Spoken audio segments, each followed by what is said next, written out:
YouTube channel पर आपका स्वागत है। आपने डिमांड किया और हम एक वीडियो लेकर के आ गए नोट्स का। तो फटाफट कॉपी पेन निकाल लीजिए और नोट करते जाइए, समझते भी जाइए।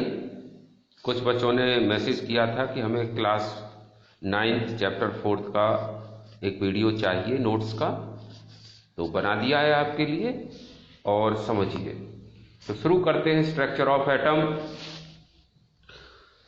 तो बच्चों, जो क्लासिक थ्योरी एटम के बारे में थी वो यह थी कि एटम इनडिविजिबल है, स्मॉलेस्ट पार्टिकल है मैटर का, जिसे ब्रेक नहीं कर सकते किसी भी मेथड से, या फिजिकल हो या केमिकल हो। लेकिन लेटर ऑन ये प्रूव हो गया कि एटम भी डिविजिबल होता है। इसके भी सब एटॉमिक पार्टिकल होते हैं जिनसे ये एटम मिलकर के बना होता है, और वो सब एटॉमिक पार्टिकल हैं इलेक्ट्रॉन, प्रोटॉन, न्यूट्रॉन। तो एक पूरे चैप्टर का एक रिव्यू लेते हैं, देखते हैं कि पूरे चैप्टर में क्या क्या हम पढ़ने वाले हैं। शुरू करते हैं। N atom is divisible and consist of charge particle. Atom divisible है और चार्ज पार्टिकल का बना होता है। इसमें एक अनचार्ज पार्टिकल भी होता है, न्यूट्रॉन। सबसे पहले थ्योरी दी थी जे थॉमसन ने। तो J Thomson discovered the presence of electrons in an atom by cathode rays experiment. J Thomson ने कैथोड रेज एक्सपेरिमेंट किया था, एक डिस्चार्ज ट्यूब ली और उसको हाई वोल्टेज से जोड़ दिया। तो उन्होंने देखा कि नेगेटिव टर्मिनल से कुछ रेज निकलती हैं और उन रेज को इन्होंने कैथोड रेज कहा। बाद में उनको इलेक्ट्रॉन नाम दिया गया। E Goldstein discovered the presence of new radiation called canal rays which consist of positive charge particle called proton. E Goldstein ने भी इसी तरह का एक्सपेरिमेंट किया। डिस्चार्ज ट्यूब लिया और उसमें हाइड्रोजन गैस भर दी और फिर एक हाई वोल्टेज से कनेक्ट कर दिया। तो उन्होंने देखा कि वहां पर पॉजिटिव टर्मिनल से कुछ रेज निकलती हैं और उनका नाम उन्होंने कैनाल रेज रख दिया। ये पॉजिटिव चार्ज थी और फिर इन्हीं को प्रोटॉन कहा गया। The mass of electron is 9.1 into 10 raised to power 31 kg। ये इलेक्ट्रॉन का मास होता है। It has -1.602 into 10 raised to power -19 coulomb charge. इतना इस पर चार्ज होता है। The mass of proton is 1.6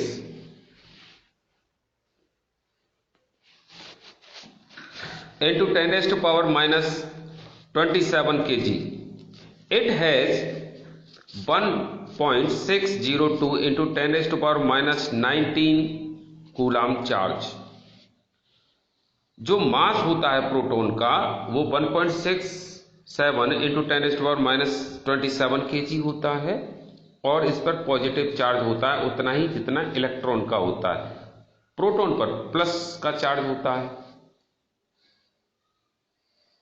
Atom is electrically neutral due to the presence of equal number of electron and proton.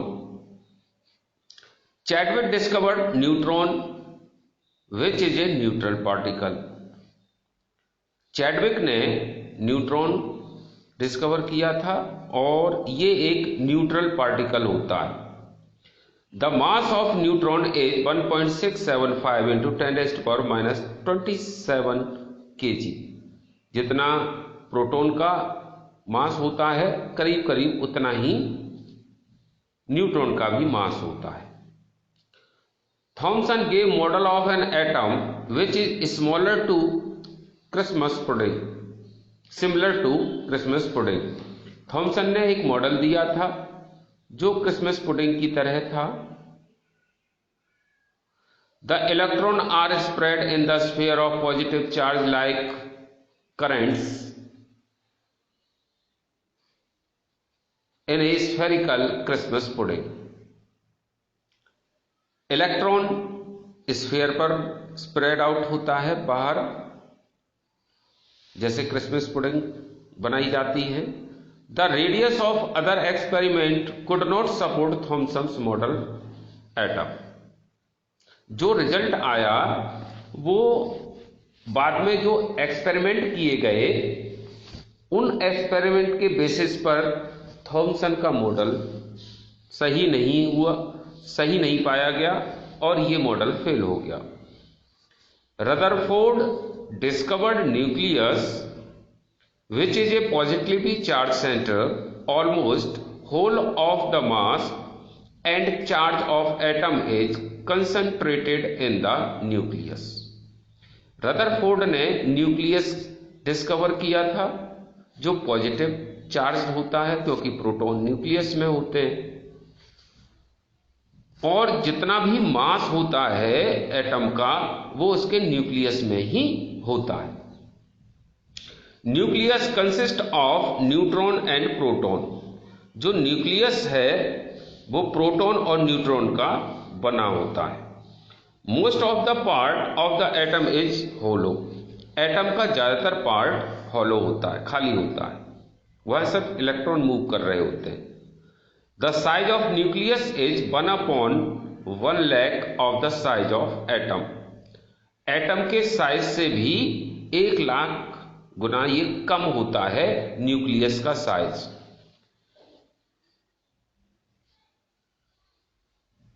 Atom का size होता है 1 × 10⁻⁻10 और nucleus का होता है 10⁻⁻15 kg. इतना इस पर इसके केजी नहीं, उसका साइज होता है 1,00,000 टाइम्स छोटा होता है. इलेक्ट्रॉन रिवॉल्व इन ए well defined orbits. Electron well defined orbit में मूव करते हैं. Rutherford could not explain the stability of atom. Rutherford ने भी जो एक्सप्लेन किया एटम के बारे में वो स्टेबिलिटी ऑफ एटम को वो भी नहीं बता पाए. फिर बोर मॉडल आया. Bohr's model of atom could overcome drawback of Rutherford model of atom. Bohr model ने रदरफोर्ड के जो ड्रॉबैक था उसका आंसर तो दे दिया.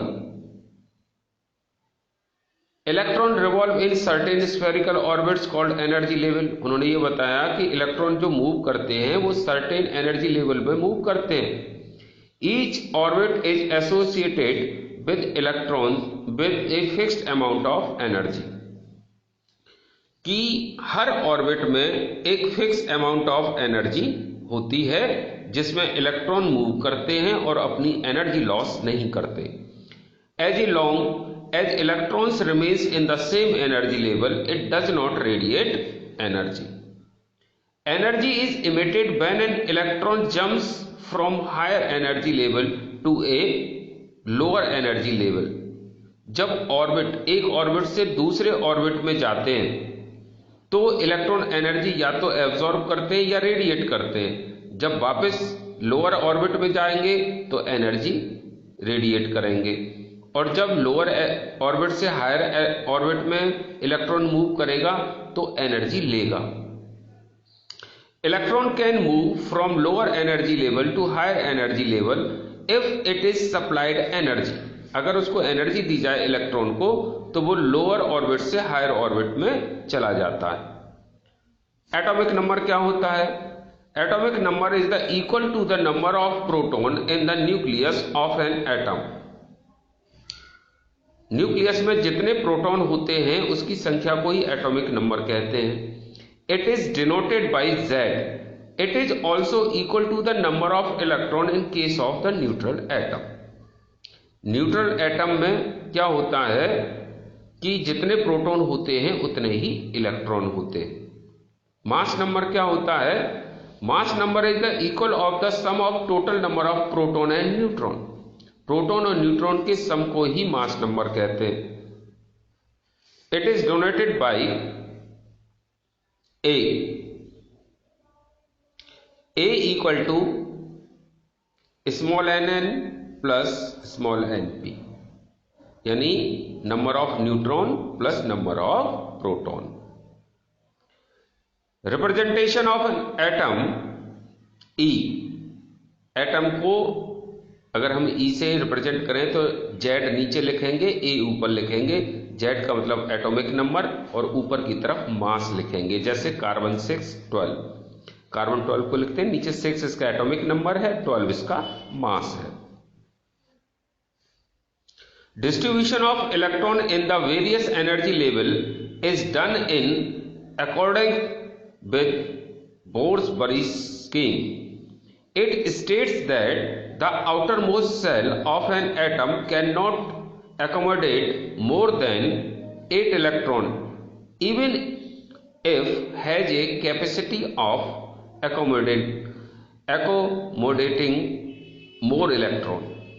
बोरबरी कहते हैं, बोर स्कीम कहती है कि किसी भी शेल में मैक्सिमम इलेक्ट्रॉन 2n² तो होते हैं, लेकिन लास्ट ऑर्बिट में 8 से ज्यादा इलेक्ट्रॉन नहीं होते, भले ही उसकी कैपेसिटी 8 इलेक्ट्रॉन से ज्यादा रखने की क्यों ना हो।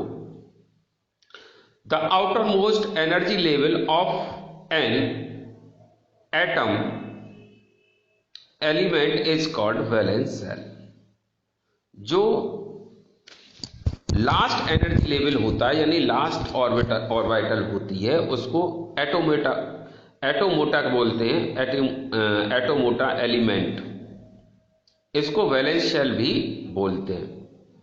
Each shell can have maximum number of electrons equal to 2n², where n represent the number of shell. किसी भी ऑर्बिटल में, शेल में 2n² से ज्यादा इलेक्ट्रॉन नहीं होते, जहां n क्या है, शेल नंबर।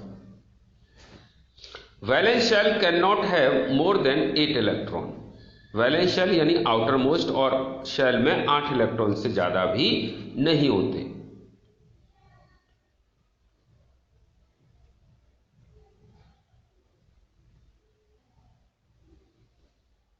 पेनल्टीमेट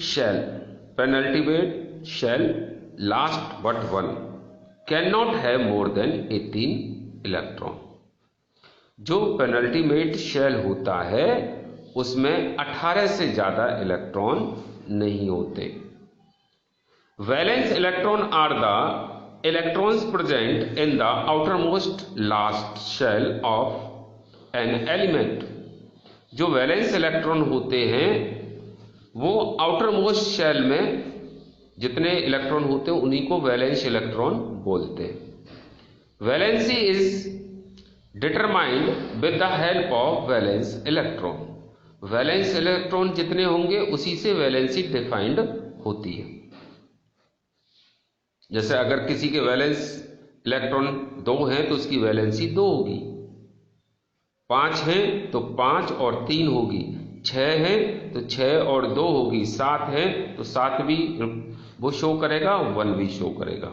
तो ऑक्टेट पूरा करने के लिए जितने चाहिए उतनी वैलेंसी होती है। या आउटर मोस्ट शेल में 1 2 3 होंगे तो उनकी वैलेंसी 1 2 3 होगी। 4 अगर इलेक्ट्रॉन है तो 4 वाले इलेक्ट्रॉन की जो ऑर्बिटल में जितने 4 इलेक्ट्रॉन है वो अनडिफाइंड है। Valency is the number of electrons lost और gains or shared for achieving 8 electron in its outermost shell or nearest noble gas configuration। Valency define की जाती है कि उसने कितने इलेक्ट्रॉन लॉस किए या गेन किए, वही उसकी वैलेंसी होती है।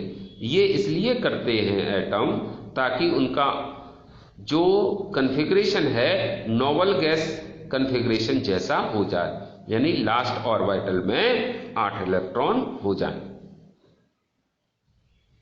अब यहां पर हमने कुछ एलिमेंट्स के इलेक्ट्रॉनिक कॉन्फ़िगरेशन दिखाई है और साथ में उनकी वैलेंसी भी दिखाई है। तो यहां से आप याद कर सकते हैं, जैसे हाइड्रोजन की एक वैलेंसी है, उसमें वैलेंस इलेक्ट्रॉन एक ही होता है।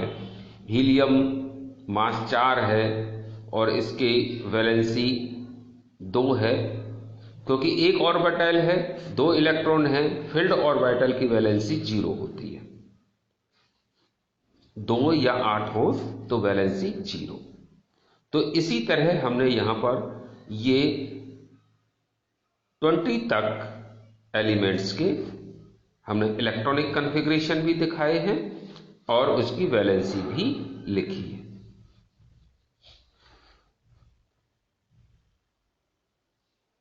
इस चैप्टर में बाद में लास्ट में पढ़ेंगे आइसोटोप्स, आइसोबार क्या होते हैं। तो isotopes are the atoms of the same element having different mass number but same atomic number. जिनका एटॉमिक नंबर सेम हो, मास डिफरेंट हो, वो होते हैं आइसोटोप्स। जैसे क्लोरीन 35, क्लोरीन 37, इनका 17 एटॉमिक नंबर है।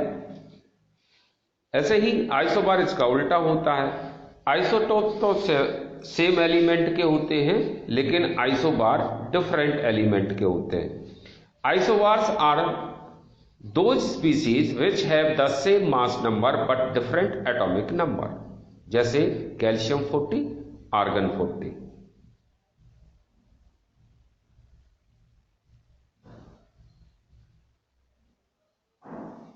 अब पढ़ते हैं charge particle in matter, the structure of an atom. Chapter शुरू होता है, कैथोड रेज क्या थी। When high voltage is passed through a discharge tube at low pressure, a greenish glow is observed moving from cathode to anode. These rays are called cathode rays. एक discharge tube में जब high voltage apply किया गया तो ये देखा गया कि नेगेटिव टर्मिनल से रेज निकलती हैं, इनको कैथोड रेज कहा गया। ये ग्रीनिश कलर का ग्लो शो करती है। These rays are called cathode rays. In an electric field, cathode rays are directed towards the positive terminal. It shows that they consist of negatively charge particle called electron. ये cathode rays positive terminal की तरफ चली जाती हैं, या इनके रास्ते में कोई पॉजिटिव चार्ज लगा दिया जाए तो ये पॉजिटिव चार्ज की तरफ मुड़ जाती हैं, जिससे ये पता चलता है कि जो रेज निकल रही हैं उस पर वो नेगेटिवली चार्ज हैं, और जो चार्ज पार्टिकल मूव कर रहे हैं उन पार्टिकल्स को इलेक्ट्रॉन कहा गया। कैनाल रेज, इनको एनोड रेज भी कहते हैं। When perforated cathode was used in a discharge tube and high voltage moved from the anode to cathode, passing through the hole of the cathode. These rays are called canal rays. Canal rays consist of positively charged particle called proton. जो canal raise हैं ये भी इसी तरह के एक experiment किया गया, डिस्चार्ज ट्यूब ली और हाई वोल्टेज पास किया गया तो पॉजिटिव टर्मिनल से पॉजिटिव रेज निकलती हैं जो नेगेटिव टर्मिनल की तरफ जाती हैं, और इन रेज के बीच में अगर कोई परफोरेटेड चीज लगा दी जाए, यानी एक शीट लगा दी जिसमें छेद थे हल्के हल्के, तो वो पीछे अगर जिंक ऑक्साइड की, अगर उसमें जिंक सल्फाइड की कोटिंग करी जाए तो वो उसको टकरा करके पॉजिटिव रेज जब जिंक सल्फाइड के कोटिंग से टकराती है तो एक ग्लो पैदा करती हैं, एक चमक पैदा करती हैं। इन्हीं को कैनाल रेज कहा गया, और क्योंकि ये प्रोटॉन की बनी होती हैं तो इसलिए ये कैनाल रेज को प्रोटॉन रेज भी कहा गया, क्योंकि ये चार्ज पार्टिकल प्रोटॉन की बनी होती है। इसी से प्रोटॉन डिस्कवर हुआ। Neutron, James Chadwick discovered neutrons. James Chadwick ने न्यूट्रॉन डिस्कवर किया। These are neutral sub atomic particle, ये न्यूट्रल सब एटॉमिक पार्टिकल था। Their mass is nearly equal to that of proton, proton के बराबर ही इसका mass था। They are present in the nucleus denoted by 0n1। The mass of an electron, the mass of an atom is equal to the mass of proton as well as neutron present in the nucleus because electrons have negligible mass. जो mass है atom का वो proton और neutron के number को add करके समझा गया, माना गया। इलेक्ट्रॉन का मास इसलिए नहीं जोड़ा क्योंकि इलेक्ट्रॉन का मास बहुत कम होता है, प्रोटॉन से 2000 टाइम्स कम, इसलिए नेग्लिजिबल है, और उस इलेक्ट्रॉन के मास को एटम के मास के साथ बाकी क्या नहीं जोड़ा गया। अब पढ़ते हैं structure of atom. J Thomson propose the first model of the structure of atom. Atom का सबसे पहले जो मॉडल दिया वो जे थॉमसन ने दिया। उन्होंने क्या बताया? An atom consist of positively charge sphere and the electrons are embedded in it. इन्होंने बताया कि जो एटम है वो स्फीयर, उसका बाहरी हिस्सा पॉजिटिवली चार्ज होता है और इलेक्ट्रॉन अंदर घुसे होते हैं। The negative and positive charge are equal in magnitude. जितना पॉजिटिव चार्ज होता है उतना ही नेगेटिव चार्ज होता है। Therefore an atom as a whole is electrically neutral, और in a whole atom electrically neutral होता है। अचीवमेंट क्या था इनका? Thomson's model explained that atom are electrically neutral. यही इनका अचीवमेंट था, क्योंकि इन्होंने ये प्रूव किया कि ओवरऑल एटम न्यूट्रल होता है। इनका ड्रॉबैक ये है, it could not explain the stability of atoms and the result of the experiment carried out by other scientists could not be explained by this model। Drawback ये है कि ये stability of atom को explain नहीं कर पाए। इसके अलावा इन्होंने न्यूक्लियस के बारे में कुछ नहीं कहा। इनका ये ड्रॉबैक ये भी है कि इन्होंने जो नेगेटिव चार्ज इनसाइड एटम में बताया। इनका ड्रॉबैक ये भी है क्योंकि इन्होंने ये एक्सप्लेन नहीं किया कि जो पॉजिटिव चार्ज है वो न्यूक्लियस में होता है। इलेक्ट्रॉन मूव कैसे करते हैं ये भी इन्होंने नहीं बताया, ये भी इनका ड्रॉबैक है। तो बहुत सारे इनके ड्रॉबैक हैं। फिर इसके बाद आए रदरफोर्ड।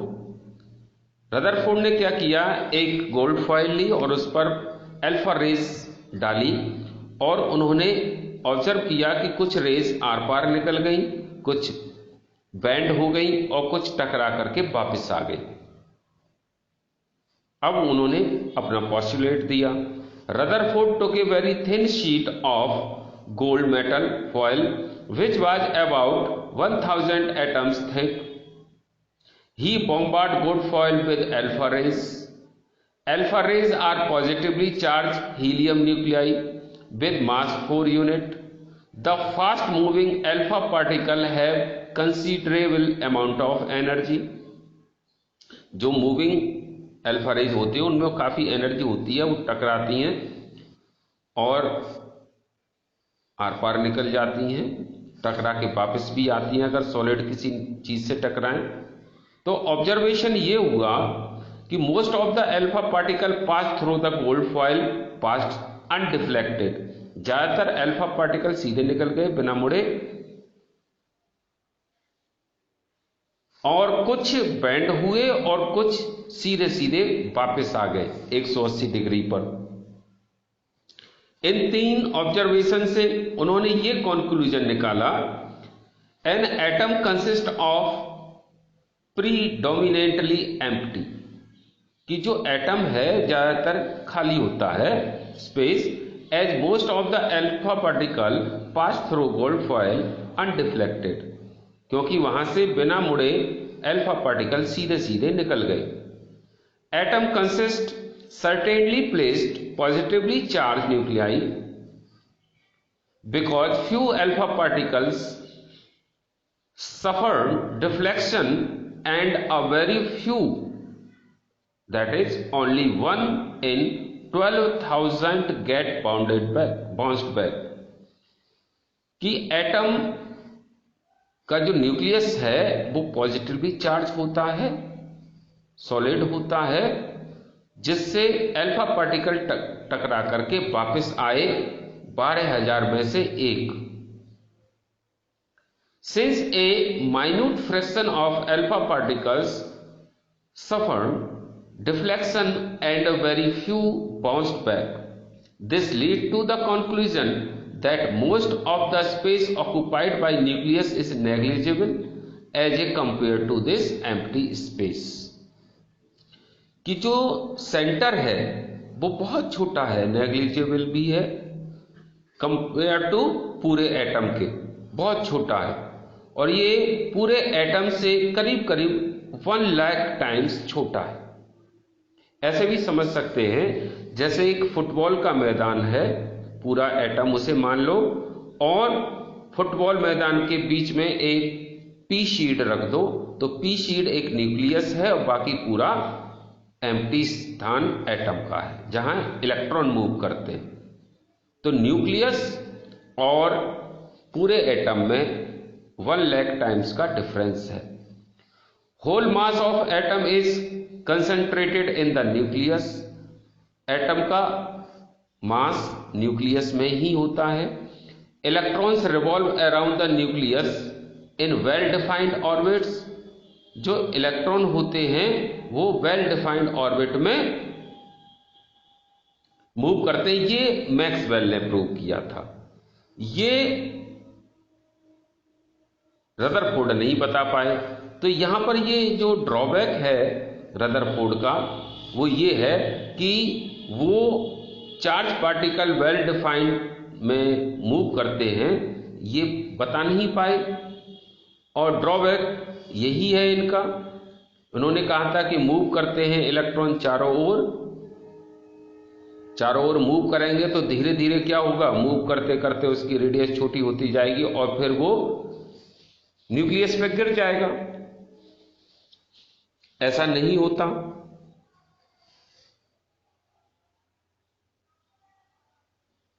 और ये मैक्सवेल ने भी कहा था कि इलेक्ट्रॉन मूव करते हैं चारों ओर, धीरे धीरे उनका ऑर्बिट छोटा होता जाएगा और वो एक समय में आकर न्यूक्लियस पे गिर जाएगा और एटम अनस्टेबल हो जाएगा।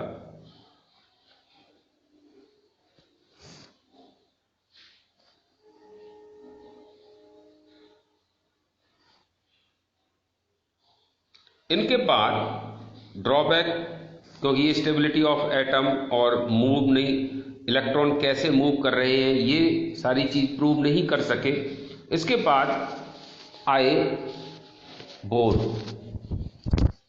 तो जो साइंटिस्ट बोर थे उन्होंने ओवरकम किया, इनके जो ड्रॉबैक था उसको सॉल्यूशन दे दिया।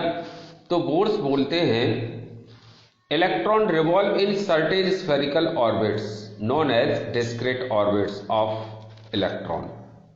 जो इलेक्ट्रॉन मूव करते हैं न्यूक्लियस के चारों ओर, वो अपने एक डिस्क्रीट ऑर्बिट में मूव करते हैं, जिसमें मूव करने से वो उनकी कोई भी एनर्जी लॉस नहीं होती। These orbits are associated with fixed amount of energy and are called energy level. इन ऑर्बिट्स को एनर्जी लेवल भी कहते हैं। फिक्स्ड अमाउंट ऑफ एनर्जी इनमें होती है, जिसमें मूव करने से इलेक्ट्रॉन की एनर्जी लॉस नहीं होती और वो न्यूक्लियस पर नहीं गिरता। As long as electrons revolve in the same energy level it does not radiate energy. और लंबे समय तक फॉर एवर उसी ऑर्बिट में ये इलेक्ट्रॉन मूव करते रहते हैं और कोई भी एनर्जी रेडिएट नहीं करते, इनकी एनर्जी लॉस नहीं होती। Electrons radiate energy when an electron jumps from the higher energy level to a lower energy level. Electron कभी तभी एनर्जी रेडिएट करता है जब हायर ऑर्बिटल से लोअर ऑर्बिटल में जंप करता है, यानी बाहर वाले शेल से अंदर वाले शेल में जाएगा तो एनर्जी निकालेगा अपने, और जब लोअर से हायर में जाएगा तो एनर्जी लेकर के जाएगा। Supply of energy to electrons will excite the electrons to higher energy level. अगर इलेक्ट्रॉन्स को एनर्जी दी जाए तो वो उसको कहेंगे एक्साइटेड स्टेट। तो एक्साइटेड स्टेट में ही लोअर से हायर शेल में वो मूव कर जाएगा, एक्साइटिंग स्टेट में।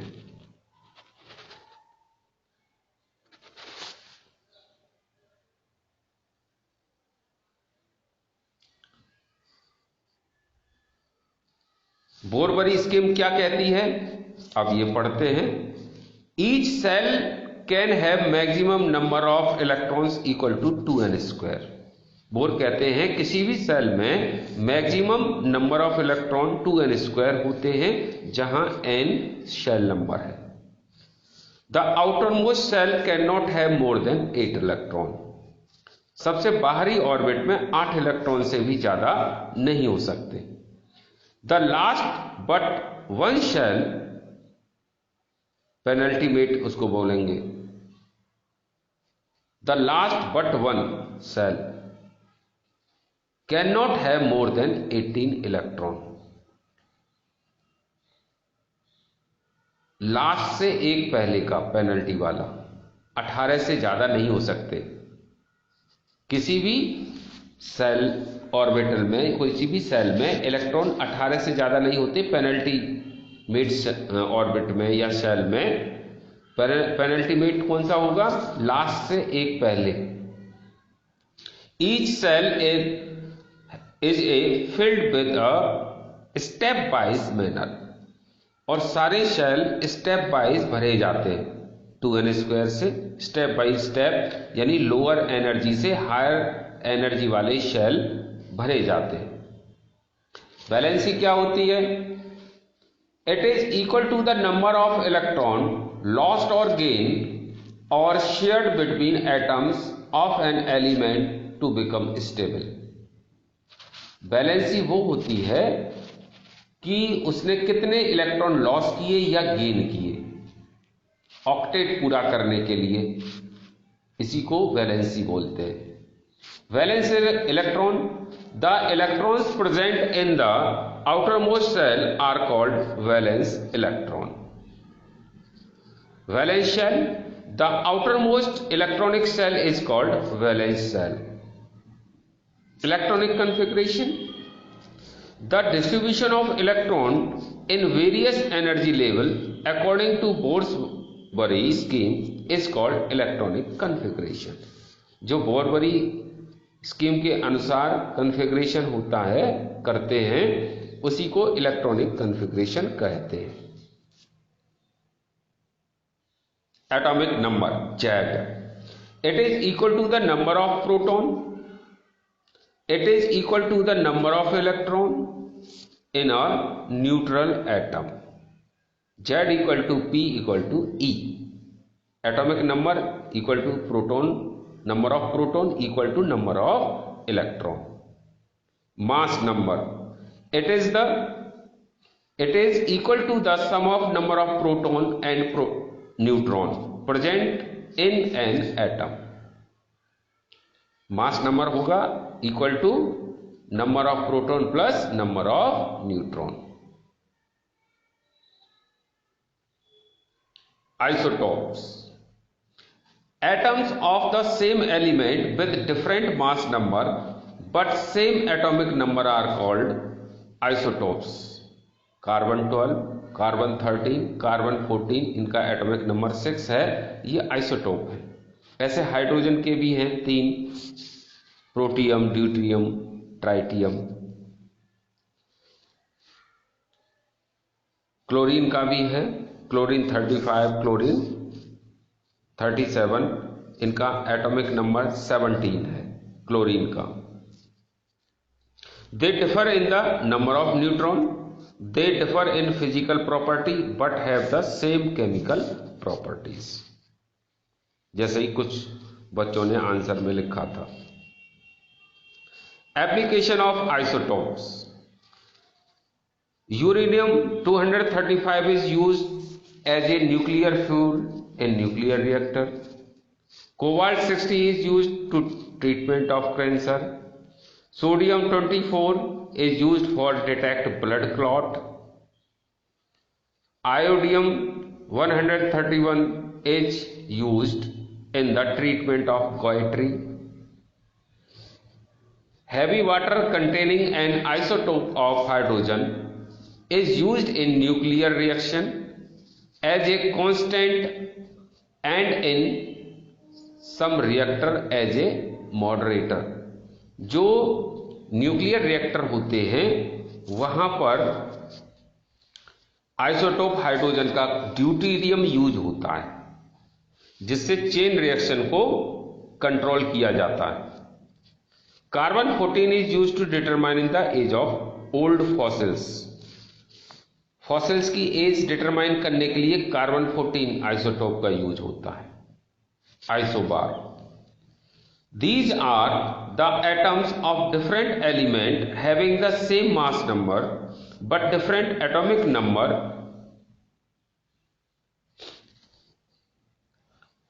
आइसोबार जो होते हैं वो डिफरेंट एटम्स होते हैं एलिमेंट के जिसका मास तो सेम होता है, एटॉमिक नंबर डिफरेंट होता है। They differ in the number of electron, proton and neutron.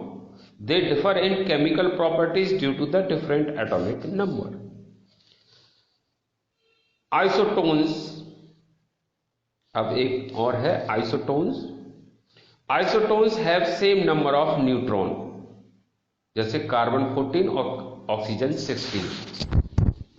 ऐसे ही आइसो इलेक्ट्रॉन भी होते हैं जिनमें इलेक्ट्रॉन की संख्या सेम हो। आइसो इलेक्ट्रॉन की संख्या सेम, आइसोटोन न्यूट्रॉन की संख्या same, isobar mass number same, isotopes atomic number same. तो ये चैप्टर आपका कंप्लीट हो जाता है। रिमाइंड करके देखिए, 2-3 बार इस वीडियो को देख लेंगे तो पूरा चैप्टर लर्न हो जाएगा। कमेंट करके बताइए कि कैसा लगा और नेक्स्ट आपको क्या चाहिए।